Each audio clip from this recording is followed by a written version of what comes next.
Hi there. This is Whitney Phillips. I hope that you can hear me. I can actually hear myself echoing a little bit. Um, my my voice is having a little bit of a problem, but we will get through this. As you can see from the first slide, I'll be joined by Aaron Bruff, the coordinator for data and statistics. He will be talking about the data sharing process that we have here at the state. I wanted to go through a few, I guess, bits of information. I wanted to let you know that we received an email from PTAC just a couple of days ago. We wanted to make you aware of this. It is tax season. It's kind of prime time for particular hackers to send out W-2 phishing scams. We know that some states have already been hit. They particularly like departments of education. And what happens are one of two scenarios that you should be aware of. You can see the scenarios here. Usually an email is sent out from an executive or someone higher ranking talking about information for the W-2s. Employees expect emails about W-2s about this time of year, and so it doesn't come as a threat. And the folks will ask for additional information, social security numbers, or ask them to log into the system in order to access their W-2s. And sometimes they also ask for a wire transfer of funds. So if you see anything like that, they suggest that you contact the Privacy Technical Assistance Center and perhaps the IRS as well. And let me know if this is happening in the state. We also, just about 10 days ago, as far as the security side goes, a certain high school in Utah County, their website got defaced. No data was taken, but it was defaced for a short period of time, and it was remedied within the day. We're going to go through the Student Protection Act. We mentioned last time that it's a pretty big job that we're going to take it piece by piece. I wanted to remind you of what we discussed on the last webinar, what we're going to discuss on this webinar, and then the next one happening April 5th. So the agenda, the last webinar we talked about security practices. This is a requirement to include in your data governance plan. And I'm happy to say that we did reach our deadline. We do have a model LEA IT security plan for you that will be sent out this week along with a model directory information disclosure, and we'll be having they'll be sent out along with the slides from this presentation by the end of the week. And so we went over last time some contract terms with third-party vendors. We're still working on an example of that. I suspect to have that within the next 2 weeks. And we talked about data training. I'll be briefly going, I have a slide on each one of those that I'll be going through, but for those that did not listen in on the last webinar, I sent slides out to everyone, and let me know if you need more information on that. Today we have scheduled to talk about student data sharing, and next time on April 5th, we'll be talking about data expungement and also introducing you to the metadata dictionary that we are developing. In May, we'll be walking you through the way to enter information into the metadata dictionary. I mentioned before that this is a requirement in the Student Data Protection Act, it's a requirement both at the state and the LEA level. We made funds available here to develop that tool for both the state and the LEA level. But that does not mean that there is no work to be done. LEAs will be required to put in significant work in order to put their data into the system. So we are creating the system, but we cannot create the personnel to go through all of your files and organize them. That will be a requirement for you to do in the spring. And so we have here, we'll also, I've received a few emails about the date of the webinar in April. I've given this some thought. I know that for some, that is during your spring break, but there isn't a week around the beginning of April that I found to work for everybody. Fortunately, we're going to record that webinar and make that available to you. So if you are on spring break during that week, I hope you're having a great time and that you come back and listen to that webinar. I think that the information that we need to get to you needs to come out a lot sooner. We can't miss a month. So here we go directly into the Student Data Protection Act with your to-do list. I can only see a couple of screens at once, and so I'm going to be checking from time to time to see if there are any questions in the chat feature, but it might take me a minute to recognize that it's there. And so we have here, I've mentioned this many times, your requirements, and this is what we went over last time, is just a portion, that data governance plan. And within the data governance plan, last time we talked about just these two items. Today we'll be looking at C. But just a review of last time, if you are listening to this, you are most likely the student data manager. I call them officers too. Those are synonymous. But in the Act, it does say student data manager. And if you are that person and that you're new to this, this is a fairly new requirement. I suggest you follow these steps: reviewing the Student Data Protection Act, visiting our website, looking for all of the resources we have listed there, and start discussing all of these requirements with those that need to assist you. Some of you are IT directors yourselves, some of you are assessment directors, some of you are executive directors, and it's kind of, the role runs the gamut, but certainly will require collaboration with many others, with administrators, board members, those that handle data, and IT as well. So just to review what we went over last time, let's see if there's any questions.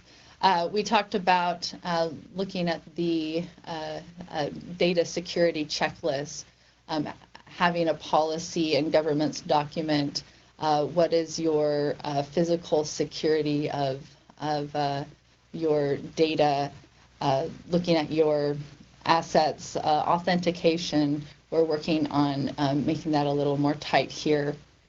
Also, shutting down unnecessary services.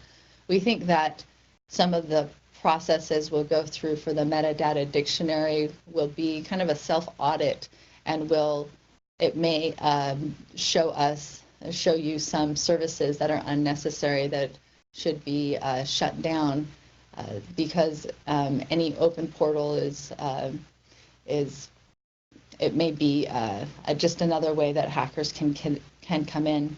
Also, having an incident handling process. What will you do if data, if you're like the school district, the high school that just got defaced? What is your process of going through that? What if data data are breached? How will you notify parents? And how will you audit all of this? Again, we went into a lengthy discussion on the last webinar on each of these items, and so I would refer you to those slides. Again, reviewing last webinar, we looked at some suggested contract terms, and on January 13th of this year, the state board here approved standard terms and conditions. Those are located on our website, the Data Security and Privacy website. And this was also, this link here gives very good guidance on what to include in those terms and conditions with the third-party contracts. We also talked about security training. We went over who should be trained. That should be everyone that comes close to data, may see data. It also goes down to the level of volunteers. Creating awareness of some of the concerns and the things that happen. Some of these stories are oh, hey, Aaron, are helpful for people to understand the gravity of some of the consequences of what can happen if data is exposed improperly. And we also talked about different training methods. Here at the state, we want to include this training into existing training. We don't want to make this just another thing to do. So Aaron's here with me. Aaron will be discussing the sharing, the data sharing practices at USBE just for a time. I know you're on camera. Yeah, I know. Okay. Also, we listed here possible training topics. This is for security in particular. We haven't gone through the training topics for privacy quite yet, but they go hand in hand. Often they're a combined training, sometimes not. And so that is a review of what we went over in the last webinar. Let's see. Okay, no questions so far. And today we're chipping away at this requirement for the data governance plan, and that has to do with sharing data. And it says another person, it can also be another entity, another organization. So what is your role in sharing data as a student data manager? One of the primary, let's see, that's where I find them. Sorry, I just got a question. Let's open this up so I can see that. It's a question about, remind me if the webinars are recorded, where we can find them.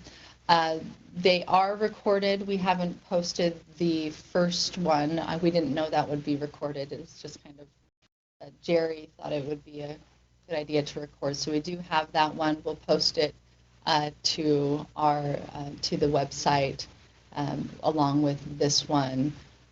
I'll have to ask Jerry for an ETA on that. I'm hoping for the end of this week as well.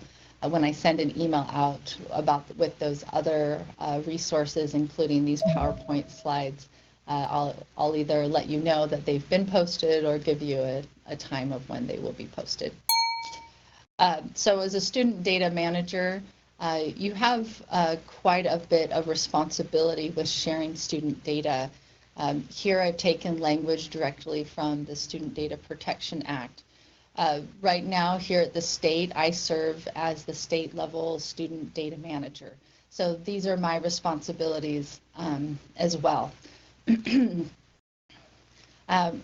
Some of these include authorizing who gets the data, going through being the primary point of contact for when folks have questions, and when you receive a data request from an external researcher or evaluator, that the student data manager would be in charge of making sure that it goes through a particular process and then to fulfill the data request. Here at the state, I'm the person in charge of implementing the process. It is certainly a group effort. with Aaron's team and other data stewards to come up with a process that will work best for them. We are revising our process now, and we'll be presenting that to the board in first in April and then in May for approval. And but if you don't have a process in place, there are many processes on the internet. We had a process in place in 2012, and we've somehow, it was not sustainable. There are many parts of that process we've been able to keep, but the external research review process included many different user groups getting together, a lot of meetings. So I think we've pared that down quite a bit, but I suggest working directly with the folks that would be, oh, thank you, that would be fulfilling these data requests, because they would be able to anticipate problems along the way. And what I found is that these are these are the folks that are going to actually have to do the work. Depends on how large your LEA is, and so you want it to be manageable for them and want them included in the process. So it is certainly not your responsibility necessarily to create the process, but to implement it. And so you'll want to get your board to approve this if you don't have that already. And if you are out there and you are very happy with your process and you have it documented, please send that on to me so that I can perhaps share that with others in the field. The model IT security policy came it was very much from Washington County School District, and so Jeremy Cox there was willing to share that, and so far it's the best one that we've seen. If you think you can do better, please send them on to me. We're always looking for better policies or good policies. Let's see. So what data can, or who can the student data manager share PII with? PII, let's have a quiz. What does PII mean? I'm looking at the chat now. I know the answer. No, Aaron doesn't count. I'm very, very patient, especially because I need a drink for my throat. I don't see anyone. There we go. Thank you for throwing me a bone. Okay, personally identifiable information. Matt Warren wins the. Well, we don't have anything to give you. We're so sorry, but thank you for chiming in. That's right, personally identifiable information, and there are certain ways that we can share this when it's required by federal law. If it's a federal program, there's a federal audit, there is money attached, then we say yes, we will hand over this PII. If the student's parent or legal guardian requests the data, the student is emancipated over 18. If it is a school official can include an actual school official, such as a principal or a teacher, perhaps, or the state, but it can also be a third. You can see that E there, a person to whom the student data manager educational entity has outsourced a service. This is something that the educational entity would do themselves. For example, at the state here, we contract with AIR to deliver our assessment, SAGE. And so we have a data sharing agreement with them. So we also have other reasons to share PII is a court issued subpoena. And then we'll be getting into more detail on these last few: Department of Human Services, directory information, and also the external research data request. Now I list all of these things, but in your data governance plan, I suggest including much of this information in your plan or your policy to talk to stakeholders about it. It's one thing to implement these, and it's another to document and implement these policies. So part of the reason we have the Student Data Protection Act is because LEAs are doing really good work, but we don't necessarily have the correct documentation, and therefore the requirement to publicly post the data governance plan by June 30th of this year. So to talk about Department of Human Services, I'll talk about these two topics, Department of Human Services, then directory information, and then maybe you can talk about the data request process. Yeah. Great. So Department of Human Services, this is, we need to make sure that they're legally responsible for a particular student and providing services to that student. Department of Human Services, a school official, or the Utah Juvenile Court may share personally identifiable information to under these conditions, and I'm not going to read them to you, but you can see the Department of Human Services with if they're within the custody of that, the Juvenile Justice Services, Division of Child and Family Services, Division of Services with People with Disabilities, and under the jurisdiction of Utah Juvenile Court. And this is taken directly from the Student Data Protection Act. So it just provides you with policy that you may want to adopt to include these exceptions, these reasons for providing PII. I wanted to talk to you a little bit about directory information. Directory information is required under to have directory information publicly displayed on your website. You need to, at the LEA level, is number one, you need to define what that means. There are, and I'll go through a bunch of options of what that might include. You need to say how the information will be shared. I would say with whom the information is shared, and provide an option to opt out of sharing the directory information.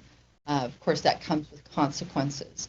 The model directory information notice is there. You can see the FERPL model notice there. And that's what we are basing our model notice on as well. So there is the link for you to access. Essentially, defining directory information is an LEA decision. As we also have that decision of what to include. You can see it can include a lot of personally identifiable information, and depending on the culture or climate of your LEA, you may want to include only a few things or none at all. Certainly you need to include some and define that perhaps just a student name.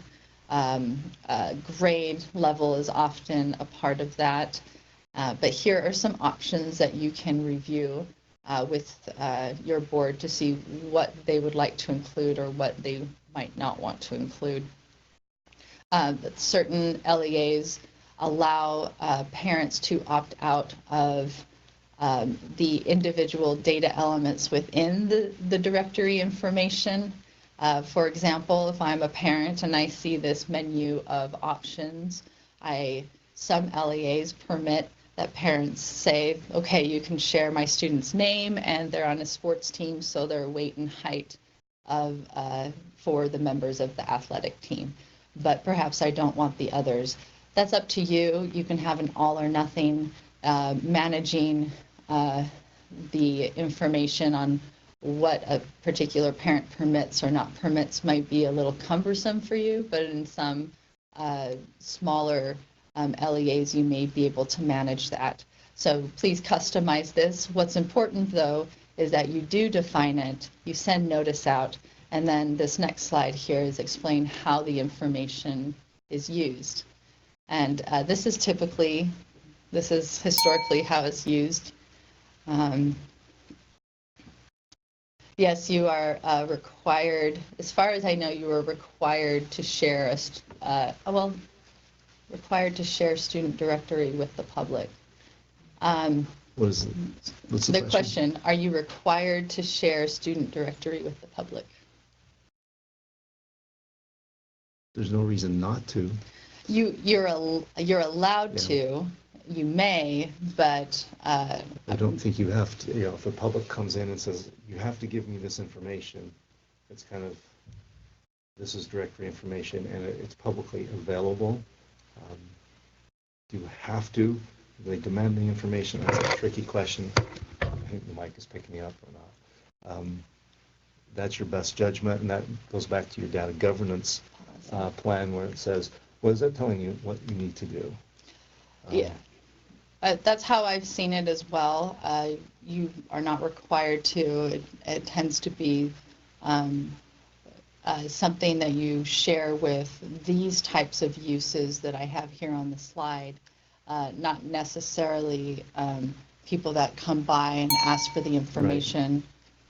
Right. It depends on, again, your disclosure statement of how it's going to be shared. Mm-hmm. There is a way where you can change it as the LEA, where you say as a LEA, we will not share our directory information, period. However, then you can say, we have this limited directory information list, which says these components, and we will share it with, and it spells out exactly, we share it with the yearbook company, or with, you know, the newspaper for honor roll, or whatever it is, where you spell out exactly who you will share it. If you follow that procedure, then obviously you're under no obligation to share the directory information with anyone other than what you've defined within that limited directory information list. Yeah, and that's correct. In fact, that goes to the question that Steve just asked. I think you've answered it. It's when you if it's not on the list of the directory information, parents need to be notified of any changes to that list and be provided the opportunity to opt out. And that's what's important, is this is personally identifiable information. With the directory information, this is something that LEAs can share without consent. However, you need the notice of the directory information and the option to have parents opt out of that. And so if parents don't opt out, you can share it. If you have a limited directory use, that you're a little more strict on who you share that with. Listing the vendors, organizations you share with is great. Directory. And it's just going to add, you know, when looking at your directory list, typically what you're doing is you're looking at the elements of a student and saying these are low risk elements that aren't going to harm a child in any way that we can currently perceive. And so, you know, giving out the name of the student, giving out their height, their weight, typically are low risk elements. Those who are like an honor roll, whatever, say, hey, these are things. And that's just kind of how you weigh it or balance it out as deciding should this element be on the list. Is this a higher risk element or not? And I would say certain policies need to be in place at the LEA level. Again, you have a lot of local control over this. Will you have just one time a year that the list is given at the beginning of the school year, and then you don't add to that? Or is there a policy, or will your policy say, you know, as needed, or halfway through the year we'll review if other vendors or other organizations need to be included in this list? How will that look? And so you can do that. You can add to this list for the uses of directory information. However, you'll need to notify the parents and provide that opt-out provision.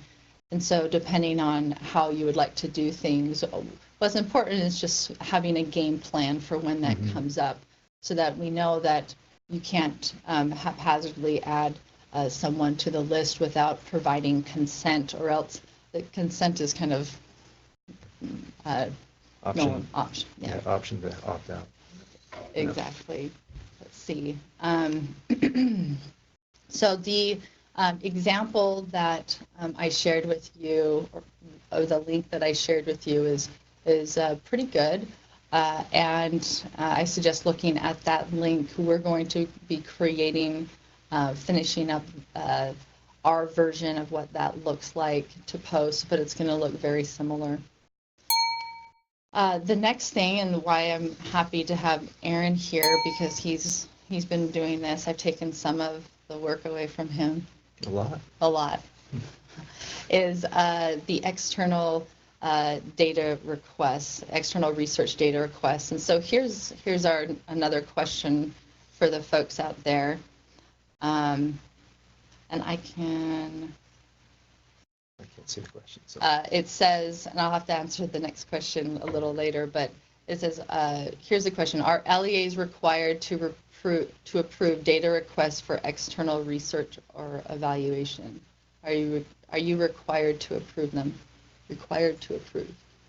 Are you required to approve all requests? Is that the question, or is it, are you required to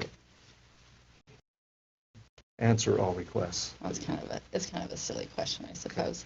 Okay, well, the answer is no. Okay. Here at the state and elsewhere, this is not a public records request. This is a data request. This is external research that does not have a link, a contract for services with the educational entity, and so we want to remember that we actually don't have to approve any request. You can have a policy to not, but that doesn't mean that you can't. You can share external research, and there are some benefits to that. I know I benefited. I'm going to shout out to Alpine School District. Thank you for letting me look at your data to work on that for my dissertation.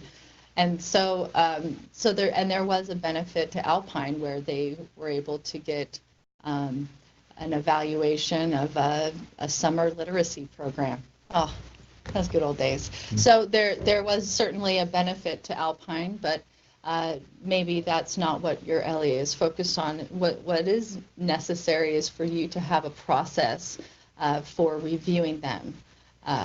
Who will, and FERPA allows for external researchers to have personally identifiable data under certain conditions. And that requires a signed data sharing agreement, an MOU or MOA, some kind of agreement that ensures that data will be kept private, that it will be disposed of after a period of time that you've agreed upon. And Aaron can talk about what we do here.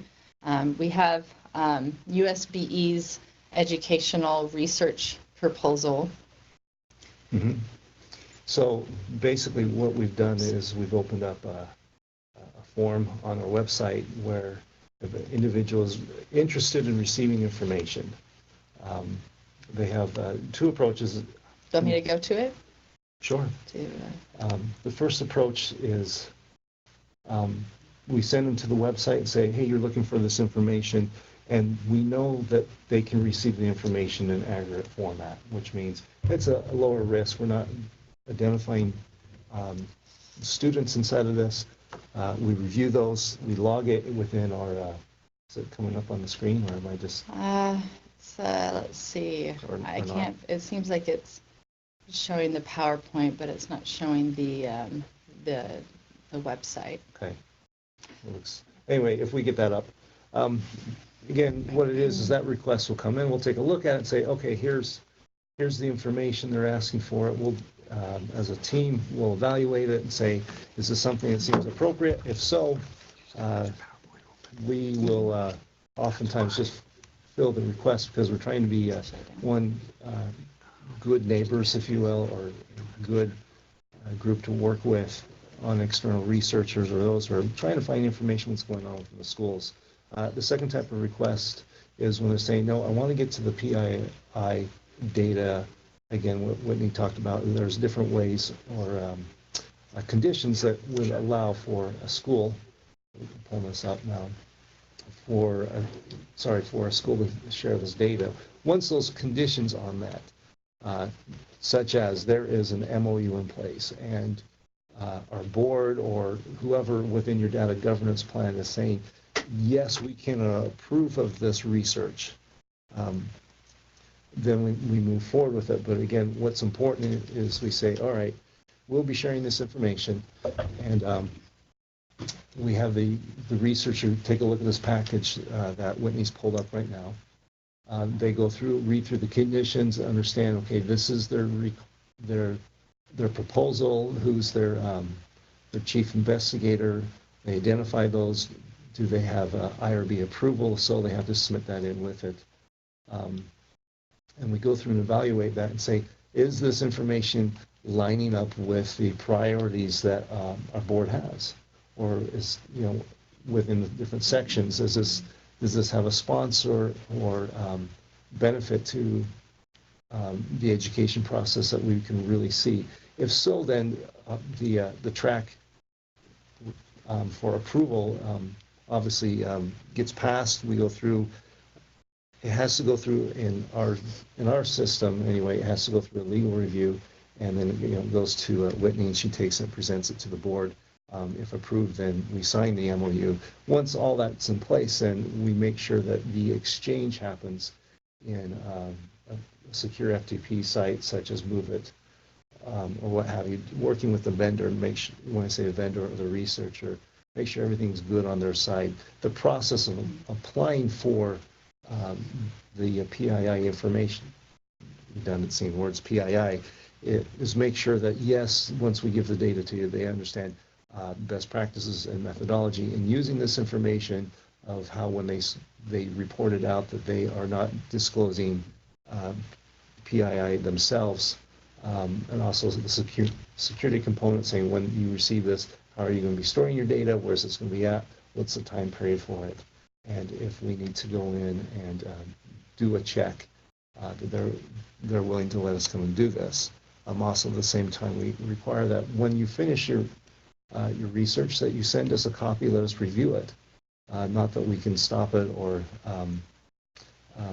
edit or check on it. Just say, okay, what are you presenting? Does this seem to line up with what our understanding of this program or the research that they're looking at is? Are you revealing new information?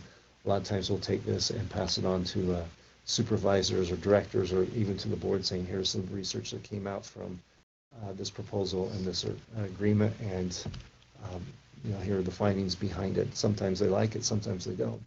A lot of times we also use external evaluation where they have to enter it again into a contract or MOU. Say, okay, you're looking at a program, all right, once all the agreements and securities in place, then it's approved. We send it to them securely. That we make sure when they send information back to us that has PII, it is also returned to us in a secure manner. It keeps for very good relations with the universities, with the different researchers, with those who have a legitimate interest in what's going on in education and are really concerned how can we go out and help the education process and and help with the students themselves. And thank you. And Aaron's been great at customer service with this process, and so there's been very few tweaks that have needed to be done, which I appreciate. And wanted to mention that FERPA does require that you keep a list of all those external researchers that you share PII with. And I've been told from 2 different people over the last few months that it is likely that Utah will be audited. We'll see if that's a rumor. It's a little bit of a rumor, but I have heard it a few times that we will be audited for our policies, and we are working on revising that. I'm anticipating by the end of March having a data educational research process at the LEA level available for you. But because there's so many different configurations at the LEA levels, I imagine you'll need to modify. We'll also be sharing ours when it is if it is board approved in May. We'll be sharing that with everyone as well. We're trying to keep it simple so that the policy is actually followed. I wanted to review some resources that we have. I think we'll end a little early today. The resources, again, we have the Data Security and Privacy website. We will post the recordings to that website, the recording from the first webinar on February 1st and this webinar, I'm hoping by the end of the week. This will also have all of the model documents that I mentioned available. We have standard terms and conditions, terms of use on there that you can model yours after, along with a bunch of other guiding documents. We'll also house the IT security policy that was drafted from Washington County school districts. And if you'd like to show off your policy or think it's great, we can, I've asked permission from Washington to share their name. I won't out you if you don't want me to, but if it is a solid policy, we would love to have it, and we will de-identify the policy if you would like. Also, the Privacy Technical Assistance Council, and that's their website is a little archaic, but the resources within it are fantastic.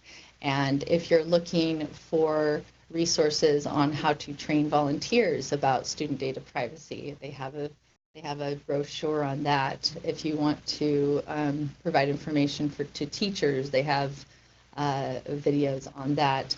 And they have a lot of different, very simple, easy to follow guides. Also, if you are listening, you're probably on the distribution list for right here, the data USBE Data Security and Privacy Distribution List. If you are not, please visit that. Again, the next webinar that we have scheduled, and we have them scheduled the first Wednesday of every month, is April 5th from 10 to 11. We understand that some of you have spring break. Have a good time and come back and watch the recording of that webinar. Also wanted to mention the Utah Coalition for Educational Technology conference. That is March 16th and 17th in a few weeks. That might be that I know has a few sessions on data security and data privacy. And there's a flyer for that. And let me see if there have been any questions. Sorry, I couldn't see them if they've come up. Yes, I will make the slides available as well. That's easy. So I can do that. So are there any questions? We can wait a minute or two. You're welcome, Nate. Thank you. Was there a question? It just says thank you. Oh. I'll take that. And some of you have really taken me up on the offer of reaching out, and your questions, sometimes I don't know the answer immediately, but definitely provide an opportunity to research them out. And it's certainly hopefully been mutually beneficial. But if there are no questions, anyone? Aaron? I don't have any questions. No questions. When are you going to get it all done? We're going to have our goal is to have model documents, all of the model documents the LEAs will need by the end of March. Also, just an announcement, in case they don't know, the data conference will be April 27th at the State Library. I'll be all day. All day. Yeah, which no food though. No food. Yeah, sorry. Okay, with that, have a great day.